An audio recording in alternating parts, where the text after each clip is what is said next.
Posted by you/illustrious book 613.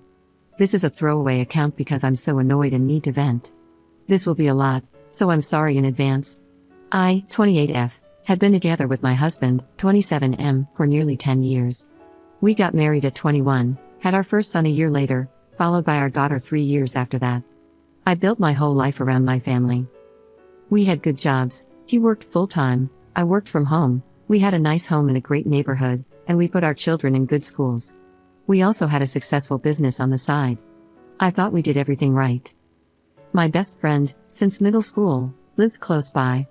We had our daughters around the same time, and we'd have playdates all the time. We leaned on each other a lot. I supported her when she was dealing with issues with her daughter's deadbeat father and got her in contact with a good lawyer. She supported me when I was recovering from my traumatic second birth and the depression that followed. We leaned on each other for everything. 10 months ago, I found out I was pregnant for the third time. I was really uneasy about it because of my traumatic experience the second time. My husband and I had both agreed we were done after our 2 children. I considered termination, but my husband insisted we keep the baby. I was still uneasy about the pregnancy and borderline miserable for the next 6 months. I was diagnosed with hyperemesis gravidarum and was throwing up 20 times a day for 6 months straight. I lost a ton of weight, had to stop working, and was frequently hospitalized due to severe dehydration. My husband stood by me and showered me with attention, for which I was so grateful. He cut down his hours at work to take care of me, the house, and the kids. My best friend frequently came to our home to check on me and help with the house. By the time I hit 6 months, the hyperemesis gravidarum had decreased a lot, and I was almost back to myself. One night after a movie night with my family, my husband and I were getting ready for bed. He fell asleep right away, and I quickly checked on the kids before climbing into bed. His phone was vibrating like crazy, so out of genuine curiosity, I unlocked it. We used to do this a lot when we were younger, so I didn't think too much of it. I was already sitting in bed. I saw frantic spam messages from my friend. One of them said, "Please come over, I need you." Another said, "I know I shouldn't be messaging here, but I miss you, and come over when she's asleep." I think I sat there in a daze for nearly 5 minutes. I cried quietly, and suddenly, all my fatigue was gone. I scoured his phone looking for more. I found emails and DMs from them, even using apps like Kick to Message and pictures.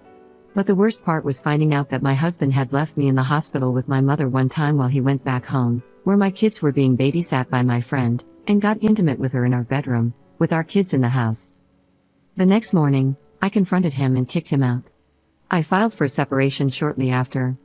For the next 2 months, he begged for forgiveness, then shifted to complaining and insulting me, saying I wasn't letting him see his kids or stopping him from going to doctor appointments with me, which I was. Months earlier, we had planned who would be in the labor room, my mother and husband. When I was 35 weeks pregnant, he called, questioning the labor situation. By this point, he had moved in with my ex-friend shortly before the call. I told him no, and he got very angry. Many of my in-laws and family members told me to put our differences aside for the baby. I still said no. I gave birth to my son with my mother and sister present, and didn't regret my decision at all. After my second traumatic birth, I just wanted to make sure this one was as stable as possible, which it was. We were going to name our child after his father, who had passed away. I initially agreed to make him happy but later changed my mind and picked a name I had always loved since childhood. This aggravated him even more. Am I wrong for doing that? I'm being guilt-tripped by so many people right now. All I want is for everyone to leave me alone so I can focus on being with my kids. Edit. Just wanted to add that I do let him see the kids, that would be crazy if I didn't. My children love their dad, I just have certain boundaries now that we're not together, and he doesn't respect them. He gets angry and says things that are categorically untrue. He got to meet our newborn son just hours after I gave birth. Update 11 months later. So, I'm back after nearly a whole year. I completely forgot about this post because I've been so wrapped up in other things. My baby just turned 1 today, and after celebrating his birthday and Christmas with my kids, it finally hit me, this is my new reality. First off, my ex-husband and I finally went through with the divorce proceedings. I had been holding off during my pregnancy and early postpartum period to avoid added stress and to carefully plan for my children and myself. I was awarded primary physical custody of our children. Their dad visits once a week, and the 2 older kids, 7 and 4, spend every other weekend with him. My youngest will start doing the same in a couple of months, which makes me nervous. He's especially clingy with me, all my kids are, but my youngest has really only known me as the most present parent. One of the main stipulations in our custody agreement is that my ex's affair partner is prohibited from seeing the kids. My poor kids have been confused enough by their parents' sudden split, and I didn't want them even more confused by seeing their aunt, who is supposed to be mommy's best friend, with their dad. It was deemed emotionally detrimental in court. As for the baby's name, he's been so bitter about it. I think he's still annoyed. His side has been trying to convince me to change the name to something we'd both like, especially after the divorce was finalized. But it's been a year now, and the baby quite literally responds to the name I gave him, so I'm not going to change it. He was also unhappy with the child support payments, among other payments, and asked for some revisions. One main thing he wanted to change was the cost of our kids' school tuition. He pays for their tuition, which he felt was too much and too harsh. But the court stuck with the original payments. As for my ex-husband and ex-best friend, they continued dating. I found out that they had started seeing each other a month into my third pregnancy. They had actually slept together during my second pregnancy but didn't pursue a relationship then because, as they put it, they weren't ready to ruin things and didn't want to hurt anybody. My ex's side has been very supportive of their relationship, even inviting her to holiday gatherings like Thanksgiving or other family holidays. Because of this, my kids don't go to these events very often. After this whole fiasco, I'm coming to the realization that perhaps my ex's side never really liked me all that much. But that's okay. I eventually spoke with my ex-best friend to ask why they did it. She claimed that they were just friends but grew close while she was dealing with issues involving her deadbeat ex-boyfriend. Both of them insisted that my ex-husband just wanted to protect her, which supposedly turned into love. Hearing this hurt me a lot, but at the same time, I felt relieved to know the truth.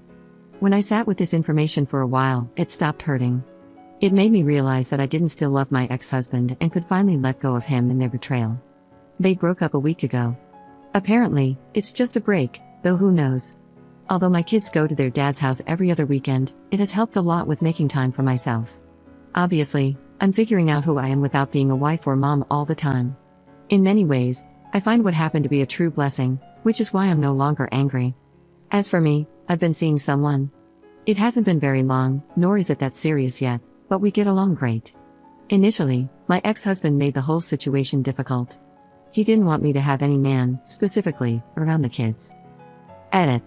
I don't know how to update posts, so my apologies if this is wrong. This is likely the last update. I just wanted to check in to let everyone know I'm okay. Commenter. Good job, and never let that snake friend back into your life, even if she comes crawling back. Ops response. She claimed that I had not been the greatest friend to her at times during our very long friendship either. I felt like strangling her in that moment. I couldn't think of a single thing I had done wrong that could warrant her doing that to me. But it is what it is.